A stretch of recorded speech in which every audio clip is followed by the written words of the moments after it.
Good morning.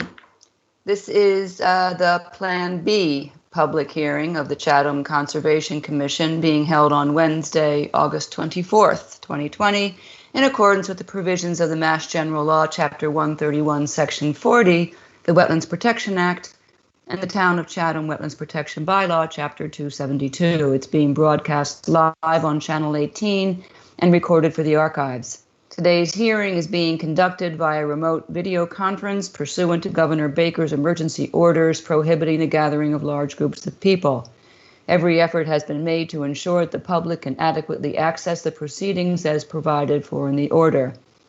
The agenda has been posted on the town website.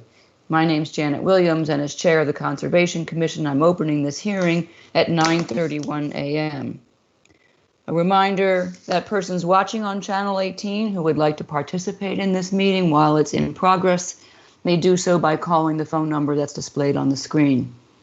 To all participants, please make sure you are muted. If you're on the phone, mute by hitting *6 and then hit *6 again to unmute.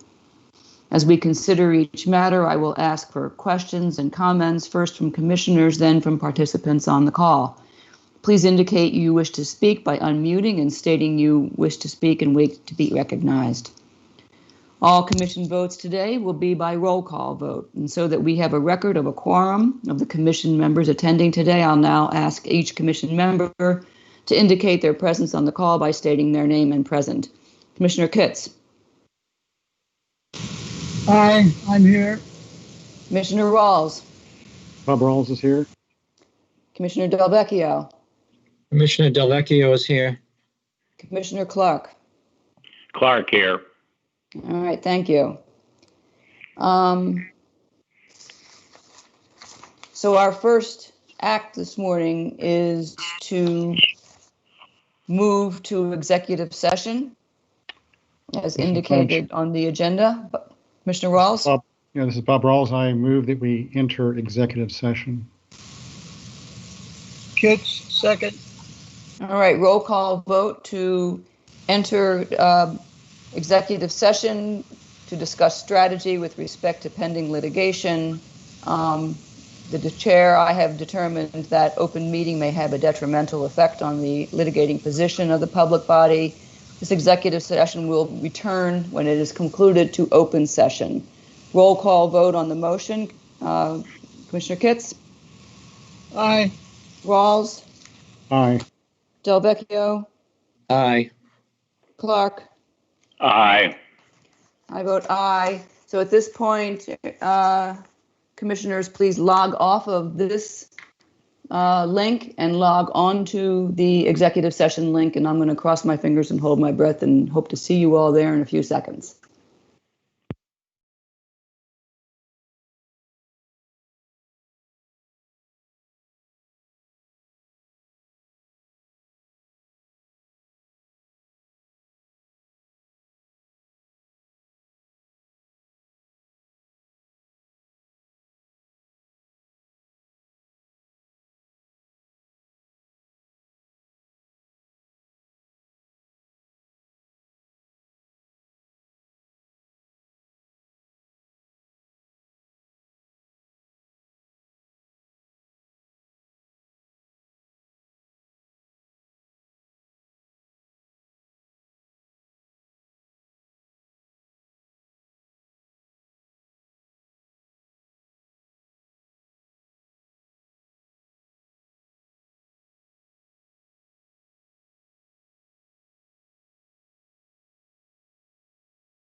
Okay, we are back. All right, good. That background sound just was muted. Okay, do we have a motion to make with respect to 107 Taylor's Pond Road? Yes, this is Bob Rawls. I move that the commission vote to rescind its July 1st, 2020 vote approving the language of the enforcement order for 107 Taylor's Pond Road property and authorize staff and council to engage in further discussion with the property owners and their counsel relative thereto in advance of further deliberation and a vote at a future meeting to issue the. Thank you. Is there a second? Second here, Kitts. All right, thank you. Any discussion?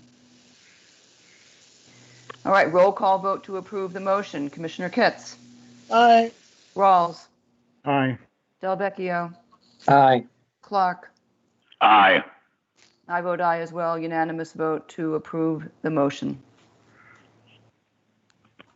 All right, Callie, with that, we're on to the next item on our agenda for today. Okay. Notices of intent, 24 Cedar Street, Richard and Nancy Bauman. There is an SC10 number assigned, although it wasn't added to the agenda. Continuance of hearing for a notice of intent for the proposed construction of an addition to a single-family home, detached garage, and driveway at 24 Cedar Street, Assessors Map 14C, Parcel 1. Thank you.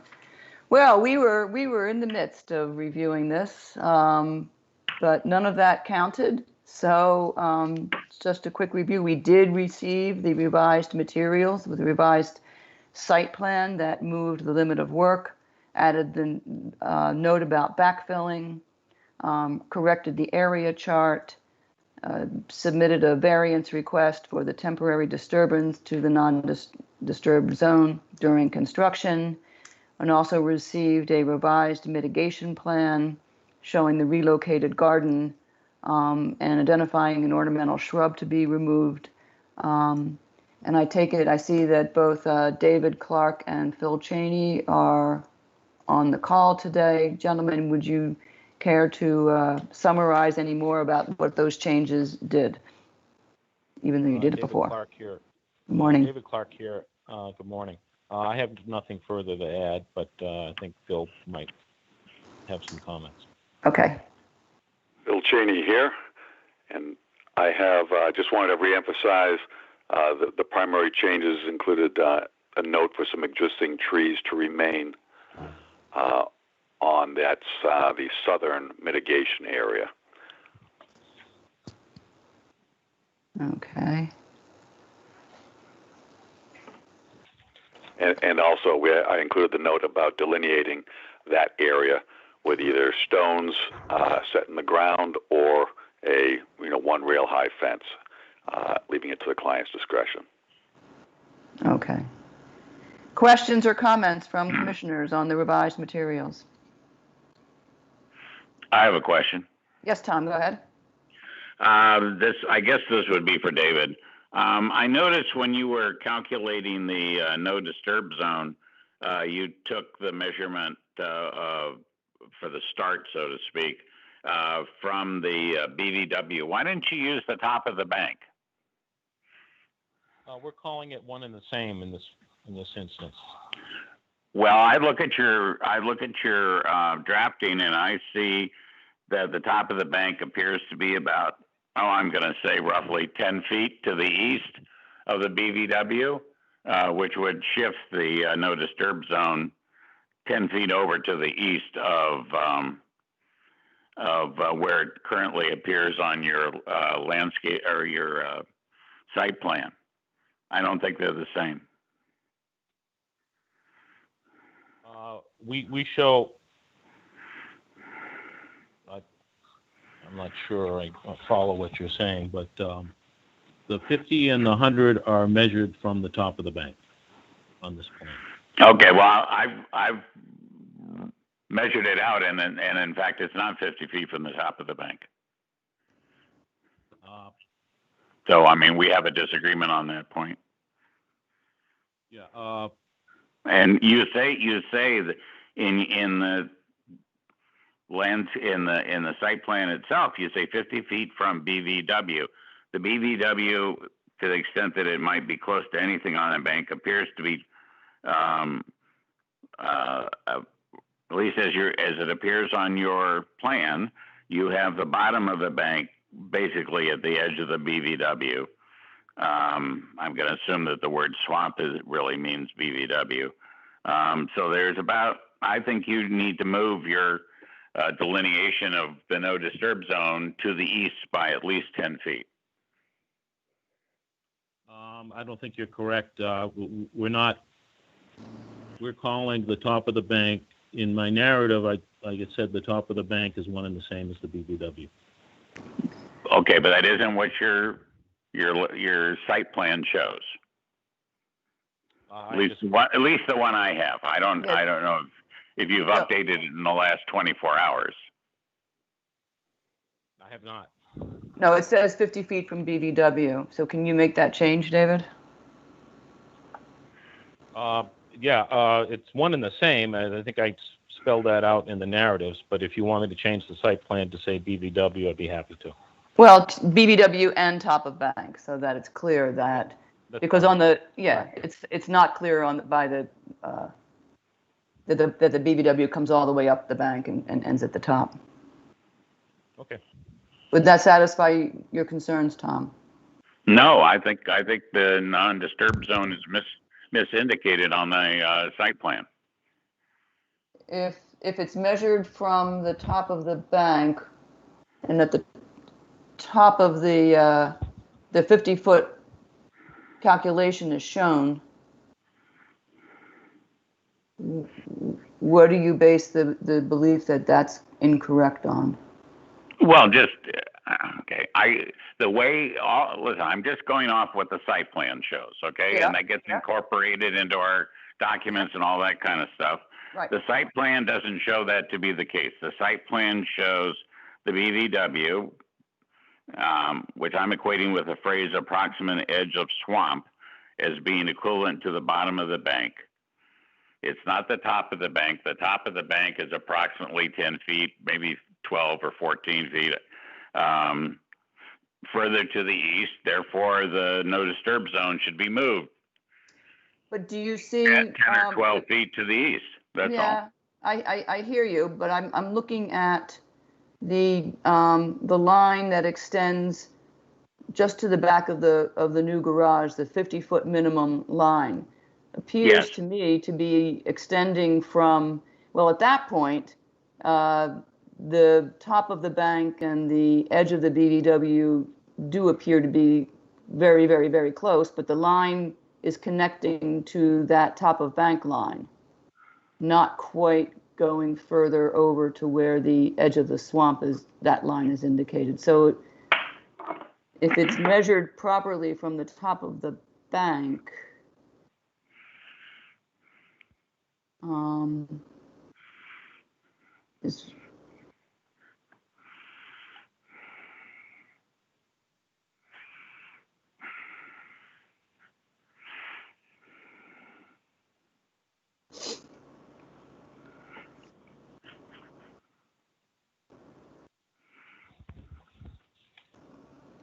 does that, I don't know, where, do you see what? No, I don't think it's, I mean, I'm sitting here looking at the drawing with my three-sided ruler, looking at the distance, and I don't think it is, but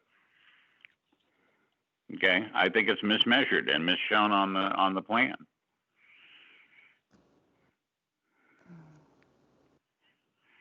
Can I? I mean, I'm happy to go. I would be happy to go meet with my named counterpart on the site and walk through it and discuss the issue with him on the site and see if we come to agreement, if he's right or I'm right.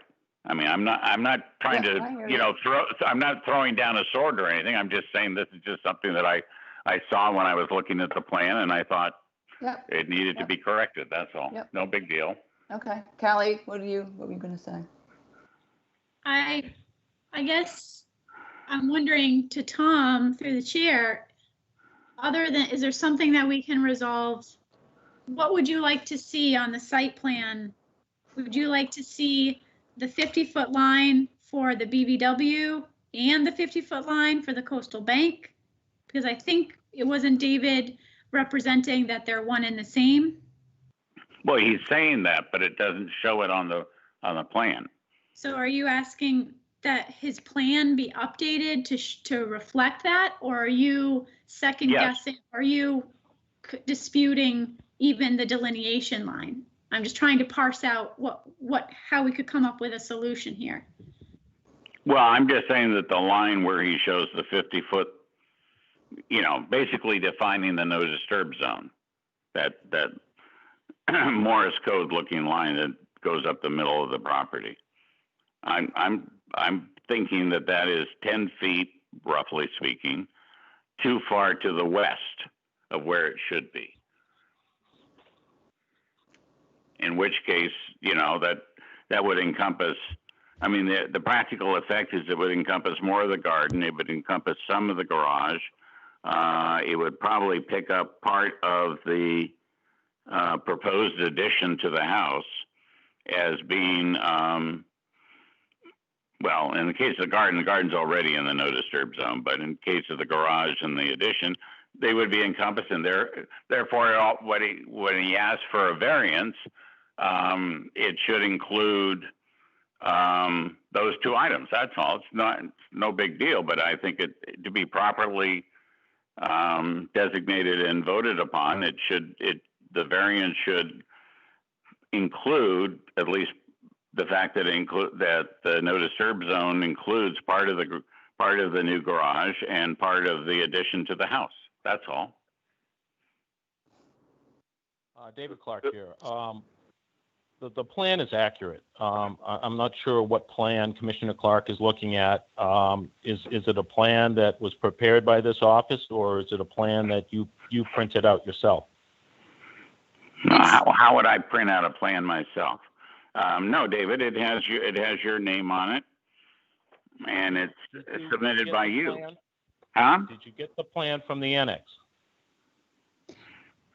So the one, David, that I'm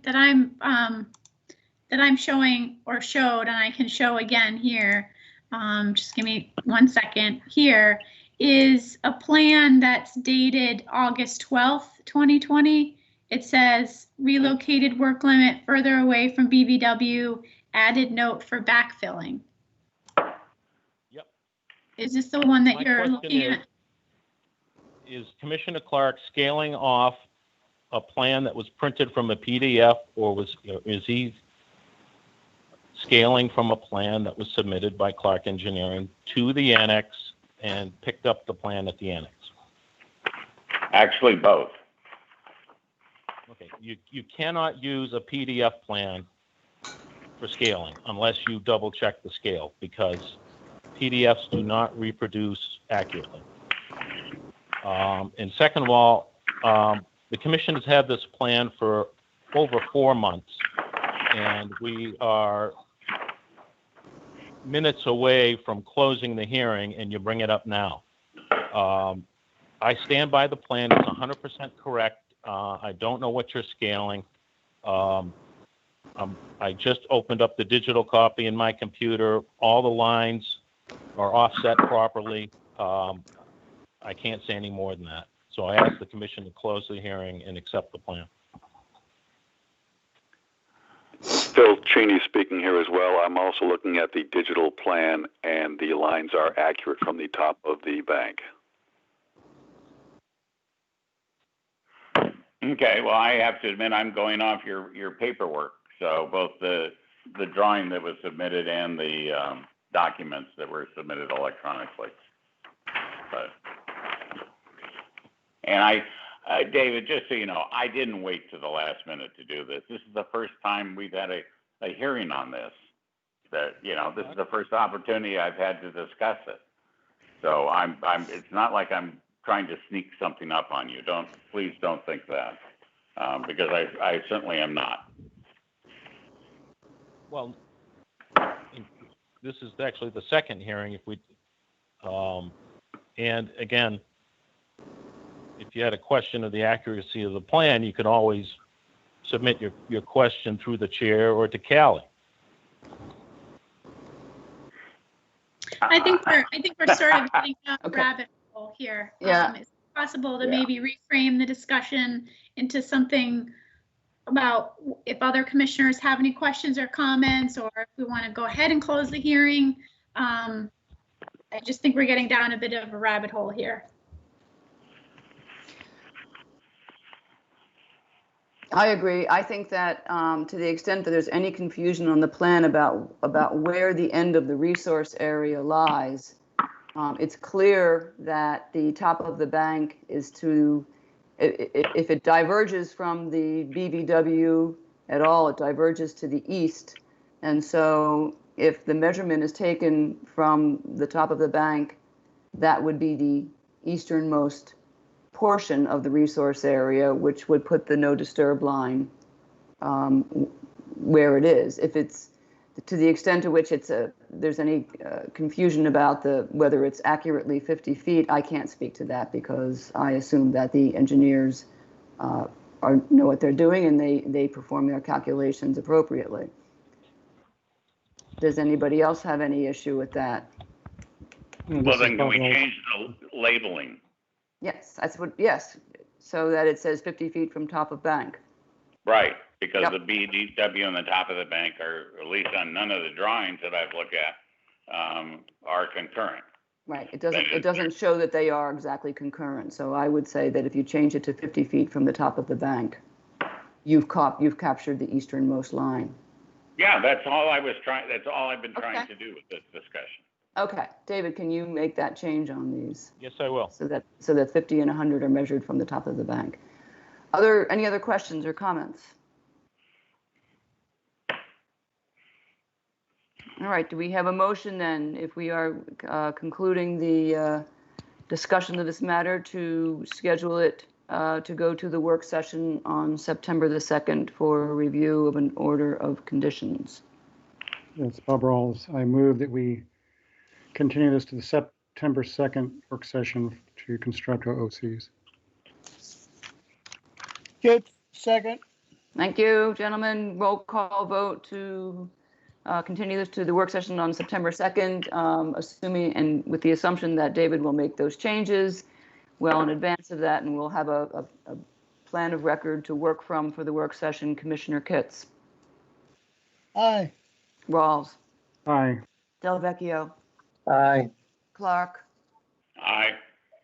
I vote aye as well. We'll take this to the work session with a revised plan of record. All right. Thank you. Thank you. Okay, the next item on the agenda is 74 and 77 Sears Point, Patrick Brogan and Patricia Black, SC 103418.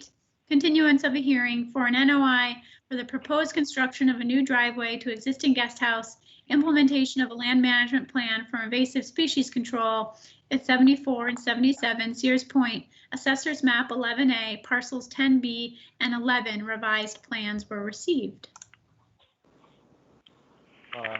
Good morning, David Clark, on behalf of Mr. Brogan and Ms. Black. I believe group from Woodland is also on the line. Good morning, Seth's here as well, Seth Wilkinson. Yeah. Yes, good morning, gentlemen. Okay, yes, we've received revised plans. Let's walk through them. So, first of all, I'd like to apologize for not having a crystal clear alternatives analysis and an explanation of the driveway. After the last meeting, we had a team meeting, and it was brought to my attention that the landscape architect did have a proposal that for another change on the driveway to the barn that I missed, and so I have sent the commission a revised site plan, and Seth has also updated his plan, and also provided a couple of sketches showing what's going on within the no disturb zone on the site.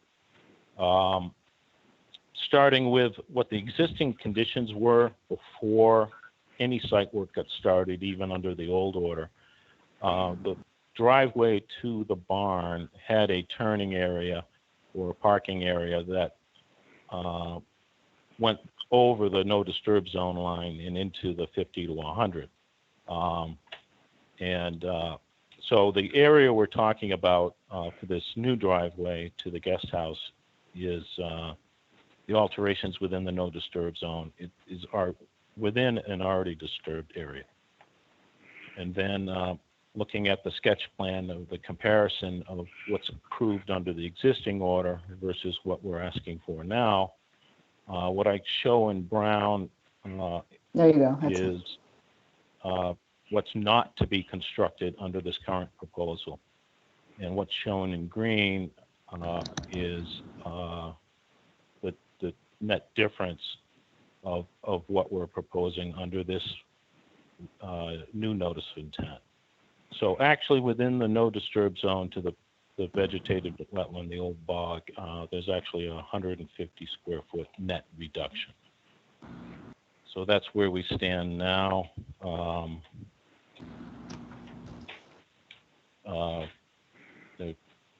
Where we were once showing 88 square feet of increase, it is now a net reduction of 150 square feet. okay.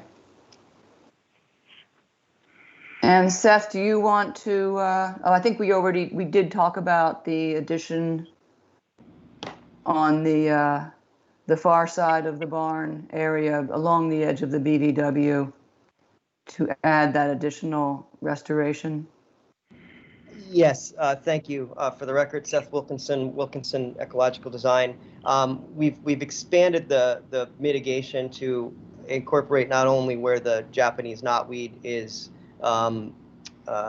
currently growing in that location, but also to provide as much of a buffer to the edge of the driveways there.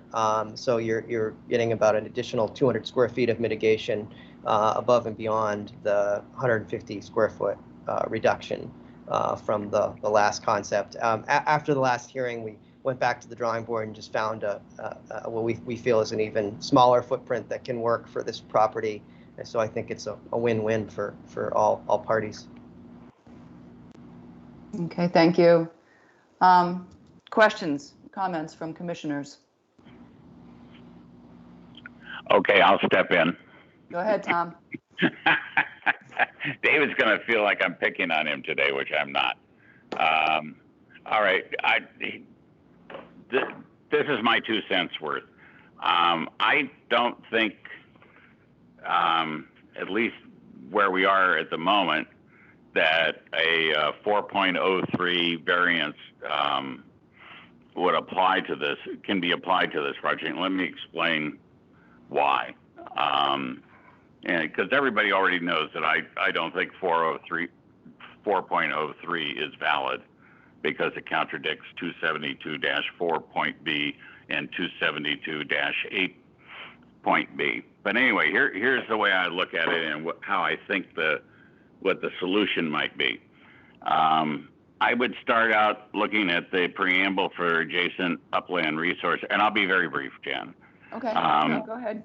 I look at the preamble because it gives us some programmatic guidance, and there are 2 sentences in there that leap out at me. One, which is the top of the second paragraph, says a growing body of research suggests that even no disturb areas reaching 100 feet from wetlands may be insufficient to protect many important wetland resource characteristics and values. And then a couple of paragraphs later, it says, thus, in general, work and activity on land within 100 feet of wetlands should be avoided and discouraged and reasonable alternatives pursued. So to my way of thinking, that's basically giving directions that suggest that something as within spitting distance of a wetland is a disfavored project for approval. But if we then look at 4.03 sub 2, it says any project proponent seeking a variance must demonstrate the project results in no adverse impact to the interests defined under the bylaw, and clearly it does. or that no feasible alternatives exist. And in fact, a feasible alternative does exist. It's one of the options that David has in his paperwork, which shows that even though it may not meet with the aesthetic approval of the applicant, it does satisfy the requirement of 4.03.2. That is, there is an alternative. Now, how do we get out of this bind? I think that can be done with a little legerdemain. That is, if we keep looking at 4.03, we go to subsection B. Somebody tacked on, when they wrote this regulation, example of alternatives for projects, ways of blessing variances, and I think that's where the solution may be. Although they have a limited number of options for single-family house projects, I would take a look at the development, and I say that it has, because it is large and encompasses multiple buildings, not to mention a beautiful setting, that it takes on the characteristics of almost the characteristics of a residential subdivision. The reason that might be useful is because that option, as it's laid out in the regulation here, provides us with some tools that would allow a variance under 4.03 to be issued, which is that it talks about, under the residential part, the use of a conservation restriction. For example, one could be put on the bank that's going to be brought up to snuff in terms of getting rid of invasives and putting in natives. Or it also suggests that it says any other land that can be reasonably obtained, which would suggest to me that if the owner wanted to, for example, help fund, let us say, a wetland restoration project on one of the town's beaches that may be in need of help, that might help satisfy that further dedication of property that would act as an offset and allow the issuance of a variance under 4.03. So that's just my take on it. As I've said before, I don't believe that 4.03 is valid. I think it's basically it's superseded by the bylaw.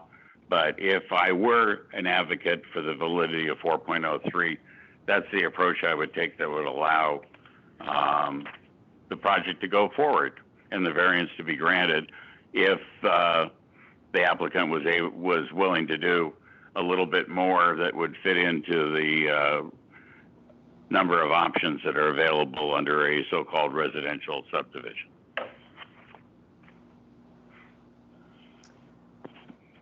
I'm done. Okay. Thank you. I'm going to stop sharing this now because I think everybody has seen that.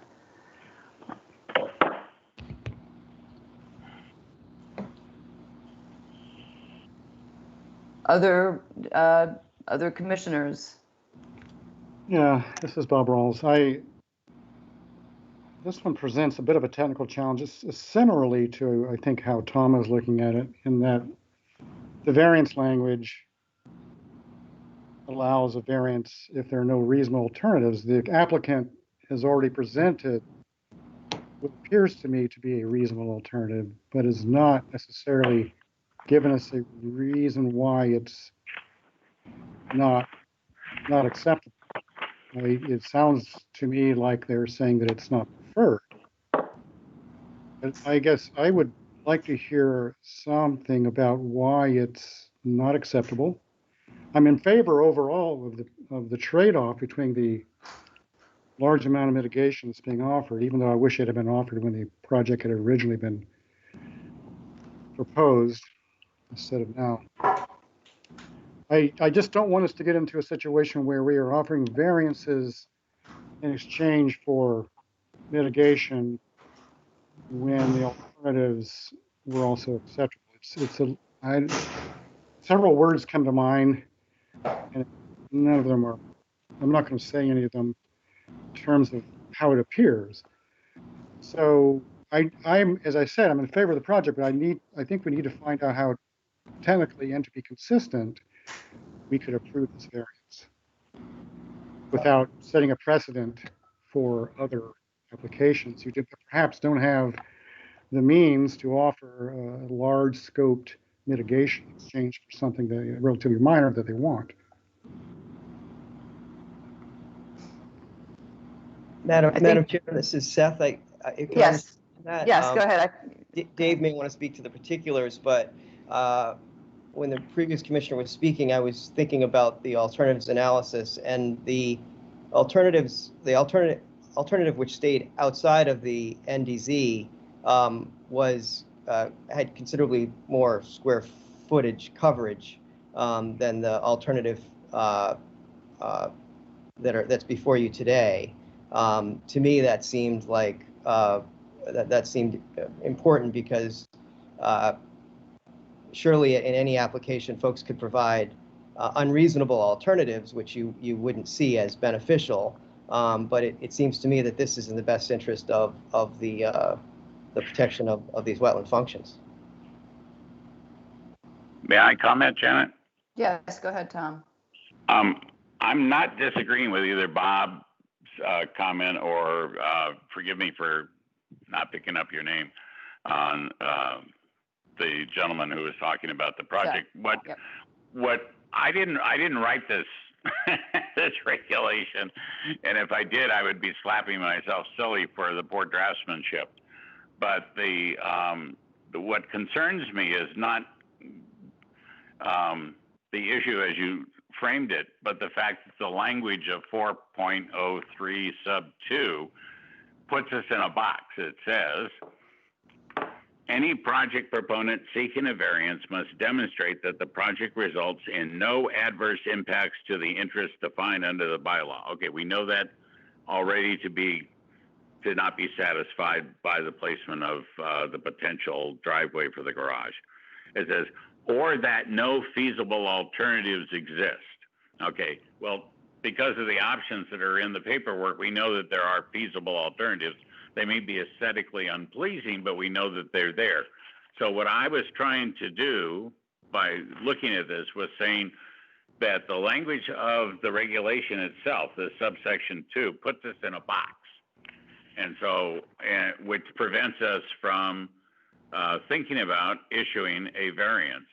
So the reason for my commentary and the kind of roundabout way I went about it was to try and find a way that allows us to get around the box that 4.03 sub 2 puts us in and basically ties our hands so that we could, so I was trying to find a way out of that box. And so that's why I looked at the sections, the sub 2 at the very end of under subsection B, that says that among things that could be considered for large, now again, subdivisions. So I had to play a little bit with that idea, but because it says, and any other land that can be reasonably obtained and use of conservation restrictions to offset the loss of natural habitat or open space. So I was trying to basically get around the box that we're stuck in with sub 2 and come up with a potential method that would allow everything to be approved and to go forward, assuming that I considered 4.03 to be valid, which I don't, but I'm trying to help, not be a pain. It's okay. 4.03 has given us problems for a long time, but go ahead, David. First of all, I don't think the commission's is in a box. I think Commissioner Clark is missing the point of all this. First of all, I disagree with your comment that this is an adverse impact on the resource area. There is 150 square foot net reduction of hardscape within the no disturb zone. So I don't see how anybody could ever think that was adverse. Seth disregarding all of Seth's work on the coastal bank and concentrating on his restoration in this immediate area, we're improving the setback or the vegetative buffers between the BBW and human activity. And again, we're reducing things by 150 square feet. So I think we can easily come to the conclusion this is not adverse, and this is actually an improvement. And I think that's the whole purpose of the variance procedure in the bylaw, is at the end of the day, the commission wants to see an improvement within the no disturb zone, and I think we've achieved that. Secondly, as far as the alternative, I think one of the reasons why I rejected the alternative is that it has over 400 more square feet of permanent alteration in the 50 to 100. Commissioner Clark just spoke of the preamble to the adjacent upland resource area. I can't see how the commission would want to go down the road of not having a 150 square foot improvement in the no disturb zone, but have a 400 square foot reduction in the immediately adjacent 50 to 100. And to me, it all comes down to an improvement to the wetland versus towing the line and having a 100% trying to uphold the bylaw or your interpretation of the bylaw. I think if it was me, I would rather see an improvement to the overall resource area, the overall aura, as opposed to trying to rationalize the language of the bylaw. And as far as precedent, we've always been told by commissioners on various boards in town, there's no such thing as precedence, that you treat every project on its own and look at what are the benefits and what are the detriments. And again, I think overall we have a very good improvement to this one small portion of this property. That's all I have to say. David, did you do so I was curious about that. So you're saying it's the alternative B that was shown on that sketch plan results in an increase in the 50 to 100 foot aura of more than 400 square feet? Is that? Yes. I was trying to get that. Okay.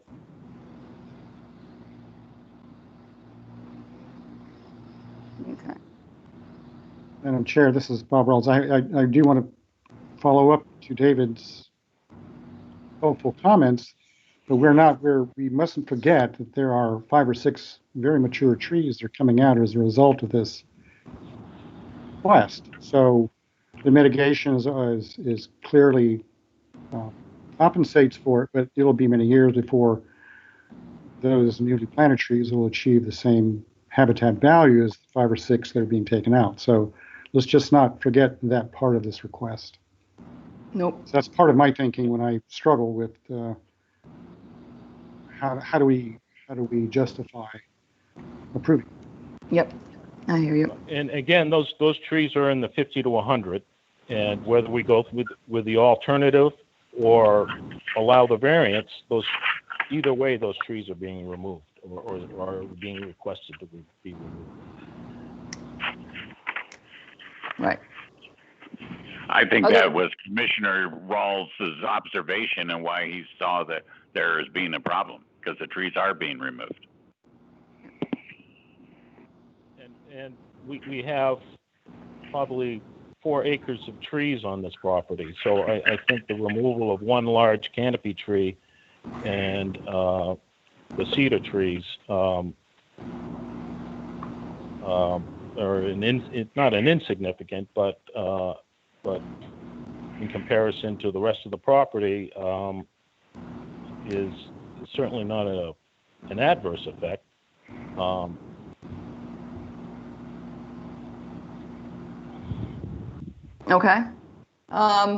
Janet, may I ask Yes, a Callie, question? go ahead. Yes. This is for Seth. On your landscape plan, and I apologize, I just got back from vacation, so I did a quick review of your updated mitigation. You're proposing 4 swamp white oaks, 3 serviceberry, and 4 red maple as part of, was that part of the revised mitigation that you're providing because of the driveway improvements, based on what we talked about at the site visit? Is that correct? Yes, that's correct. Those trees are associated with the driveway realignment. Okay, and is that, as I recall from the on-site, there were about 5 or 6 or 7 trees that were flagged for removal. So in a way, you're proposing the knotweed removal, but you're also providing one-to-one replacement for the trees that are going to be removed? I believe we're actually proposing 2-to-1 replacement for the trees which are being removed. Okay. Yeah, there's 5 trees proposed for removal, 3 cedar, 1 oak, and 1 oak sapling. And the proposed replacements are 11. So I don't know, I'm bringing that up. I just wanted to double check my facts with Seth. Yep. I don't know if that matters to the commission as far as that, yes, trees are being removed, but they are being replaced. Now granted, they're not going to be placed as mature trees. They're going to have a life, several years to grow up into full trees. But I don't know if that changes. I just wanted to point that out as a fact. Yep, and that goes to Bob's point about the time frame between losing 5 mature, well, at least 4 certainly mature trees, 1 sapling, and replacing them with more immature that will require more time. That's part of the balancing that we have to look at. But I'd like to hear from anybody else. From Bob or Joe, do you have any thoughts or comments? Janet, I have a comment. Yes, Bob, go You ahead. know, I'm in support of the project. I look at the total, project overall, the coastal bank, the improvements made on the coastal bank, and the increased mitigation, the removal of the Japanese knotweed. I think they're all positive aspects of the project. So I'm in favor of the whole thing. Thank you. Okay, thank you. This is Kits here. I also like the whole idea of trying to protect that little wetland that's in there, and what is proposed for the driveway protection will absolutely do that. So, good. Okay, so I think at this point, if there is nothing else to come from the applicant's representatives, we should take this to the work session, and perhaps we will thrash through there some alternatives in terms of language of what gets approved, and see where we end up. So I would ask then for a motion to continue this to the work session on September 2nd. Janet, Bob Rawls, I did actually ask a question about why the alternative placement of the driveway was not acceptable to the client. I'm not sure I got an answer. I thought he said it resulted in 400 square feet of other additional than that.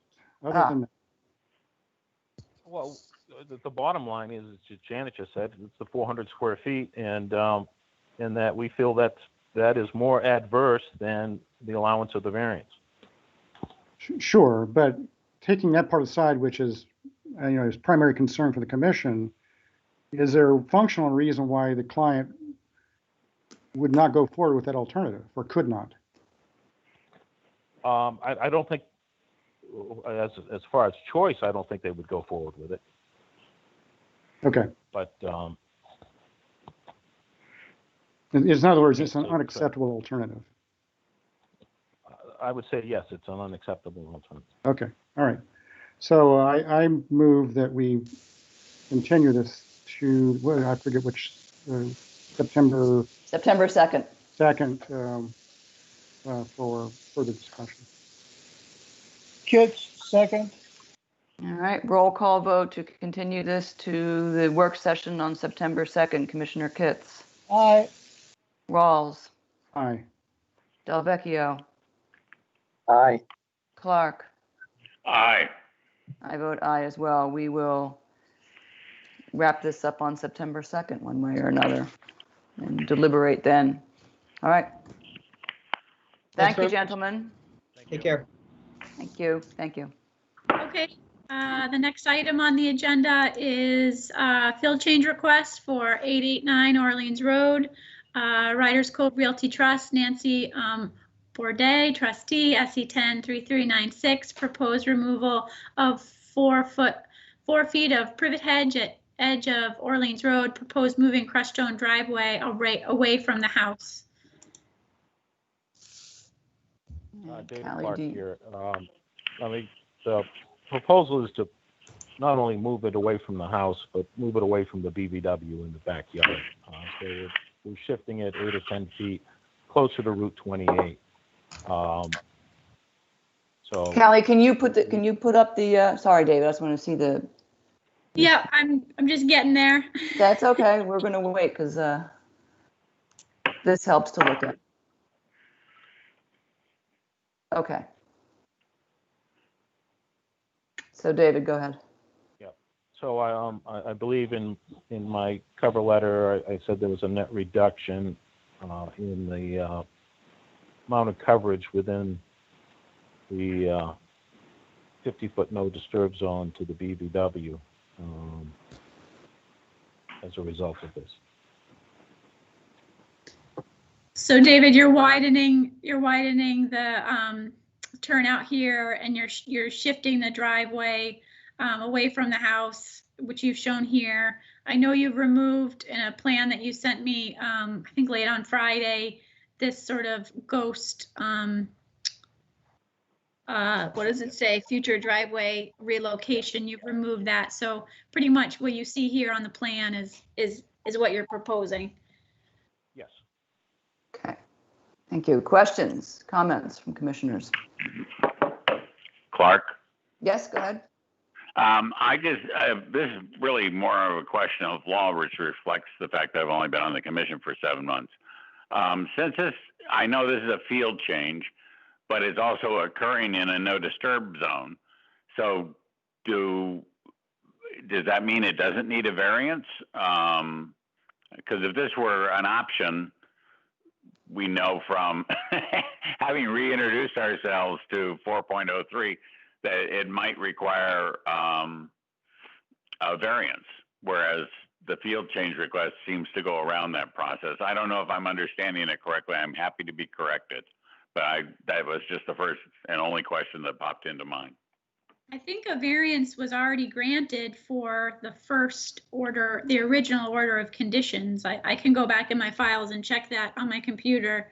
But this is just a field change request is for something that's really minor in nature, very minor. And so this, when David presented this to Paul Whiteman while I was on vacation, I would imagine that in David's request, he suggested that a larger entry point to the driveway was needed for public safety so that they could see, have more field of view.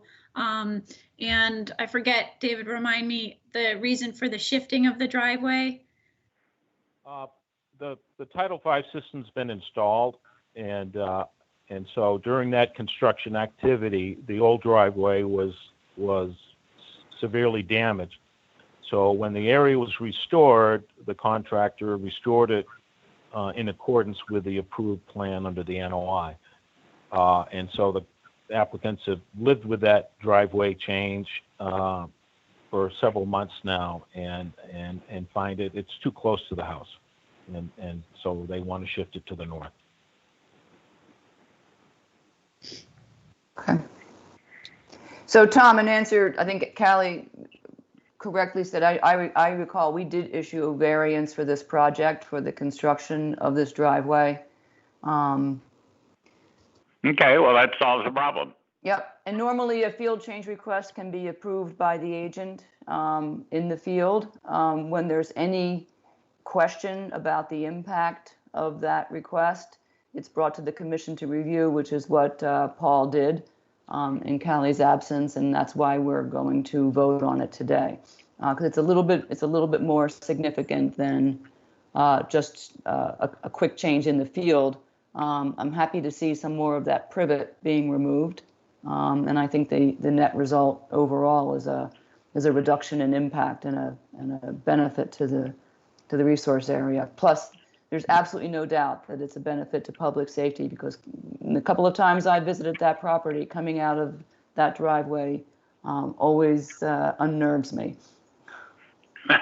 I concur in your experience. I had the same experience. Yeah, you cannot when see. I looked at the diagram, I didn't see which part of the privet was being removed. Yeah, it's underneath the part where the driveway, underneath that shaded portion. Oh, okay. We had reluctantly allowed the privet to remain at the end of the day in the last approval of this project. So I, for one, I'm happy to see some of it go. Oh, I see. Okay, now I got it. Thank you. Okay. Other questions or comments from commissioners? Is there a motion then to approve the field change request? Bob Rawls, I make a motion to approve the field change request. Kitts, second. Thank you. Roll call vote to approve the field change request. Commissioner Kitts? Aye. Rawls? Aye. Delvecchio? Aye. Clark? Aye. I vote aye as well. That's been approved. Thank you. Thank you all. Okay, the next item on the agenda is request to amend an existing order. As a reminder, this is just phase 1 of the request. 3 Champlain Road, the trap dock offloading area, the town of Chatham, SE 10-2759, request to amend an existing permit under SE 10-2759 CWP 11-186N, which is the townwide comprehensive dredge permit with multiple locations to include proposed sediment dredging and construction of knee-high wall to the west and north of trap dock dredge site at 3 Champlain Road, Assessor's Map 13A, Parcel 23. I know Ted is on the line here. Ted, if you give me a minute, I'll go ahead and pull up your materials. Okay, this is Ted Can, Coast Resource Director for Chatham. Good morning. Good morning. You hear me all right? Yep, loud and clear. Just give Callie a second, she'll bring it up. Ted, I'm going to go to that that PowerPoint slide that you submitted to me in your original email. Is that okay? That's fine. Okay, so that's being broadcast right now on my screen and the screen of others. Okay. Can you just raise it up just a half an inch, Callie? Because there you go. Okay, there's the knee wall. All right, go ahead, Ted. Okay, just to orient folks, as you all, I'm sure, are well aware, we just recently completed what we refer to as the trap dock. That is the new concrete pier adjacent to the Old Mill Boatyard. Project went quite well, frankly. Had a very good contractor and being very actively used for offloading commercial fishing boats, which was its intended purpose. The area between the new pier on the town property and the existing somewhat, maybe more than somewhat, deteriorated timber structure on the adjacent Stage Harbor Yacht Club property. That little embayment where it's, the arrow is pointing to proposed dredge area, you may have heard the term in other discussions. We've often referred that as the sick bay. Because in the past, vessels that were kind of, needed some repairs were stored in there and worked on occasionally.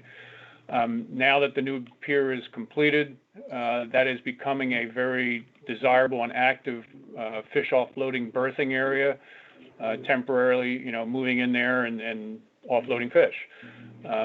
There's a davit. We have 2 davits to help offload the vessels, and one is directly oriented next to that.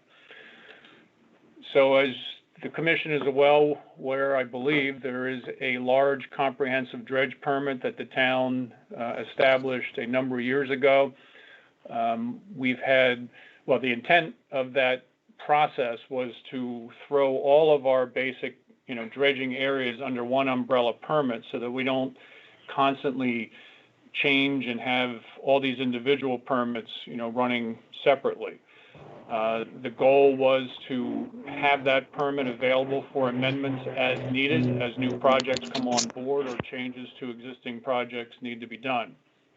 So what we're requesting is to amend that townwide permit to allow relatively modest dredging in this new embayment area to provide, better.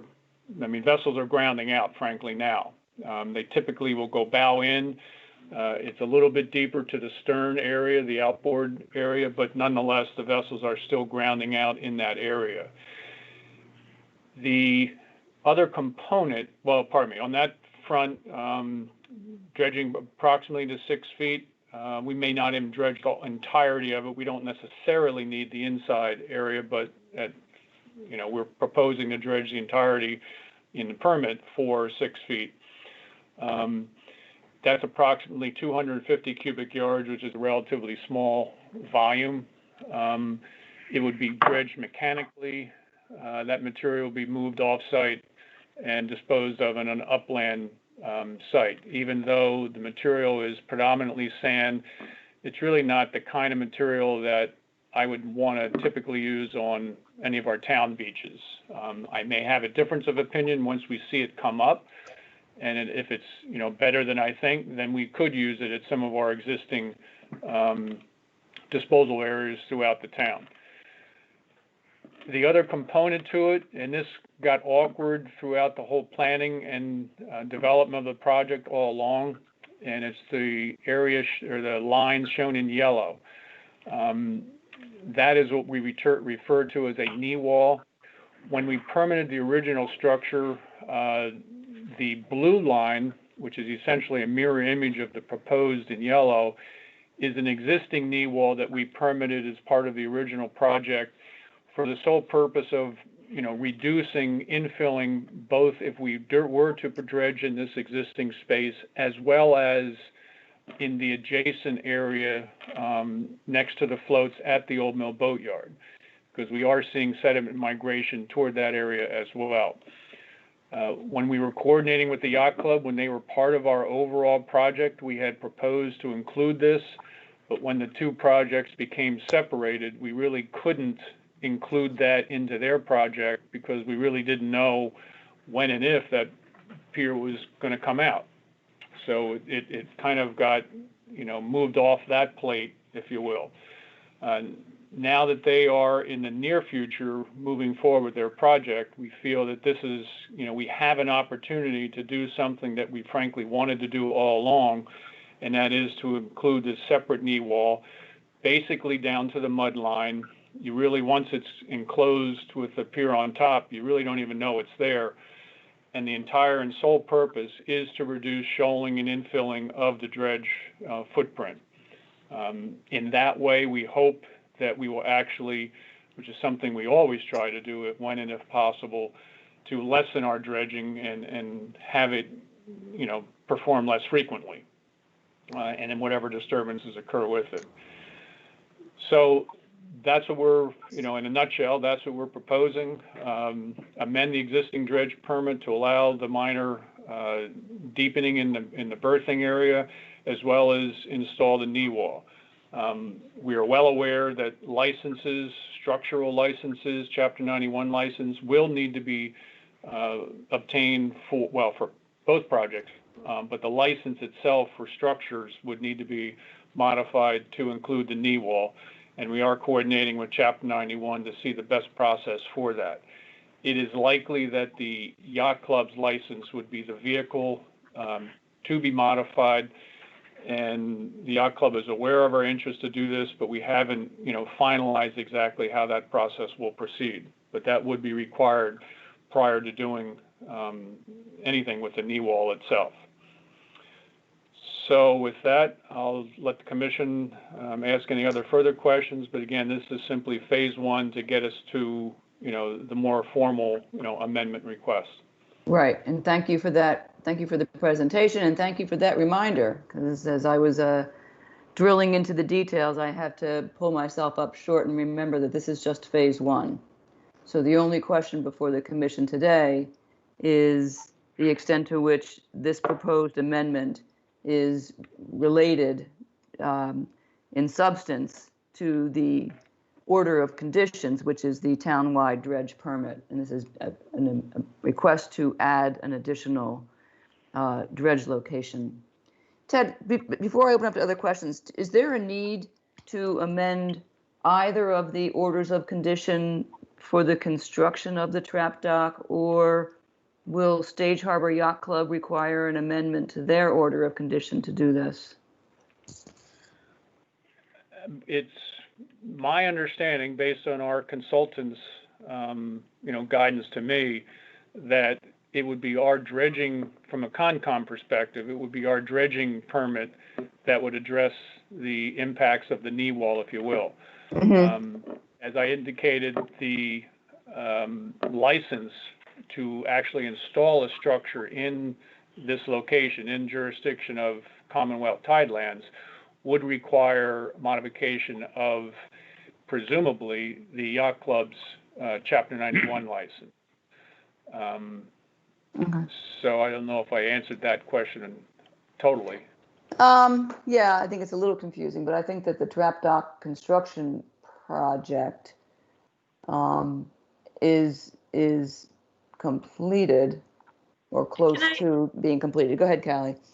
Ted, I thought, just in reading the narrative, I thought that the knee-high wall was more of a quote-unquote structure related to the actual dredging work rather than the protection of the trap dock or the yacht club. It was more to ensure that there's no shoaling or infilling of that newly dredged area. Is that right?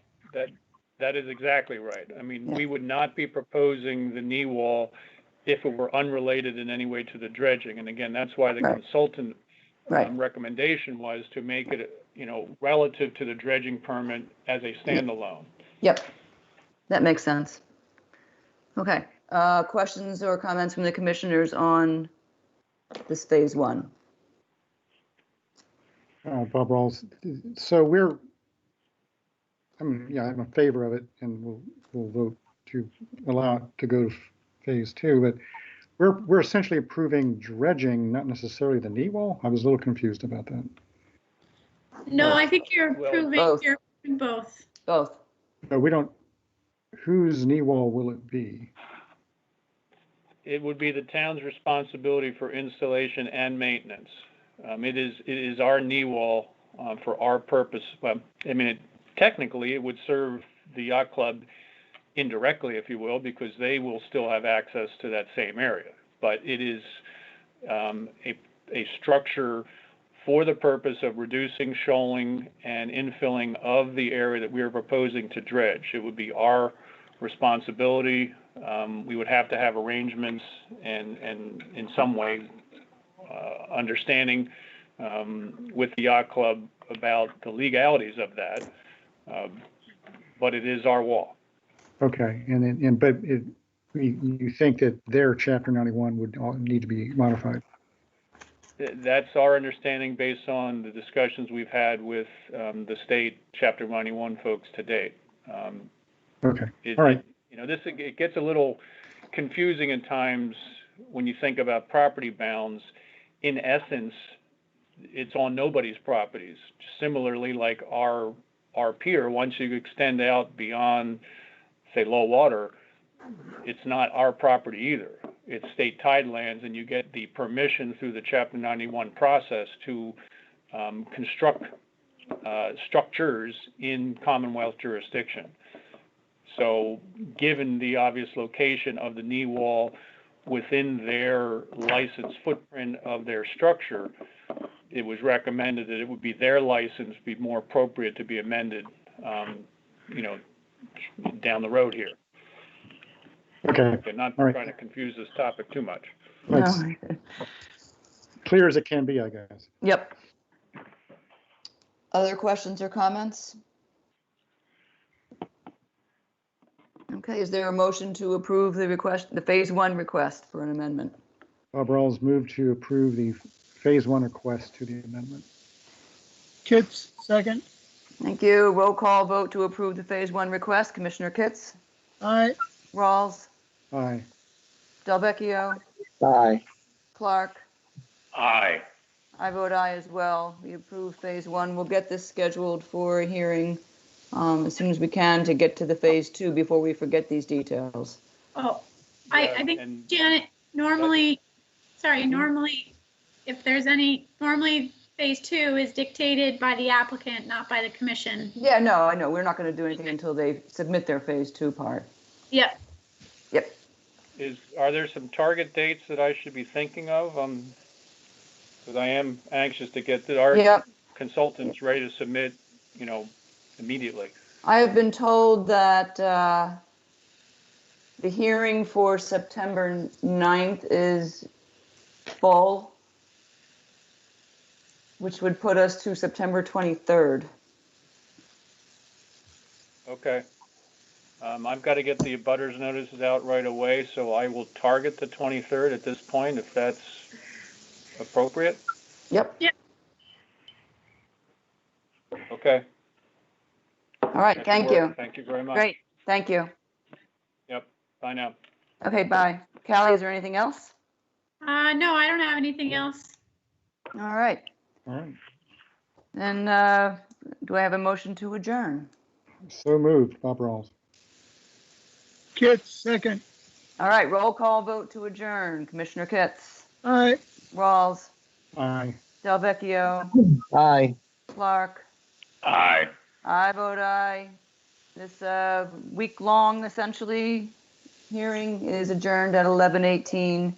We can all go off and get ready for our next hearing in 48 hours. So now it's a 46 or 45 hours. All right.